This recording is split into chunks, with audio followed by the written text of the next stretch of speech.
Lisa is often bullied by Bart. This time, Lisa is really angry, and Bart's unlucky days begin. Not only does Bart receive a restraining order delivered by the police, but he is also taken to the police station. Homer especially makes a poking stick for Lisa, and Bart suffers a great deal because of it. What's even worse is that he is thrown into the school's garbage room by the principal.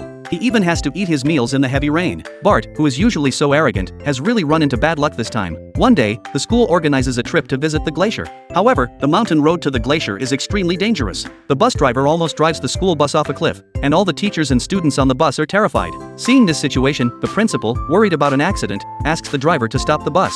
Then, the students are asked to pull the bus towards the glacier. However, when they reach the top of the mountain, everyone is greatly disappointed. The glacier has already melted. Lisa quickly figures out the reason. She believes it must be due to global warming. So, she explains the importance of protecting the ecological environment in front of her classmates. Just then, Bart secretly puts the walkie-talkie into Lisa's backpack, and Lisa doesn't notice it at all.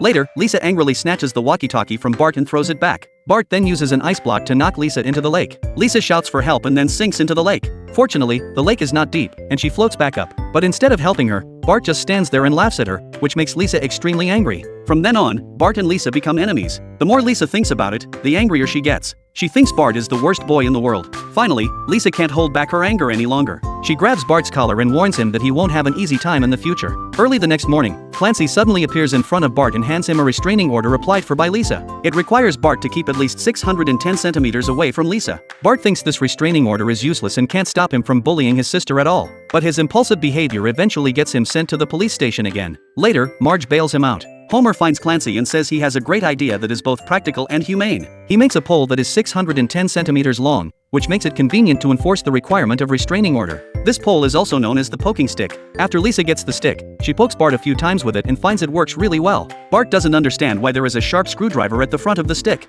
Homer explains that it's to let Bart understand how cruel the world can be. After the principal learns that Lisa has applied for a restraining order, he calls Bart to his office and tells him that he must keep his distance from Lisa at school. The principal doesn't allow Bart to have classes in the teaching building and arranges for him to study in a dilapidated hut that has been abandoned for 10 years. William will be his teacher. Whenever Bart makes the slightest mistake, William will threaten him with a lawnmower. In the school cafeteria, Lisa is eating inside, while Bart has to eat in the rain outside. Bart is getting his comeuppance. When going to school, he is even tied to a shopping cart and has to pull it behind the school bus. He wants to go to the library to read books, but as soon as Lisa shows up, he has to leave. Bart's unlucky days have just started like this, as if he had fallen into a nightmare.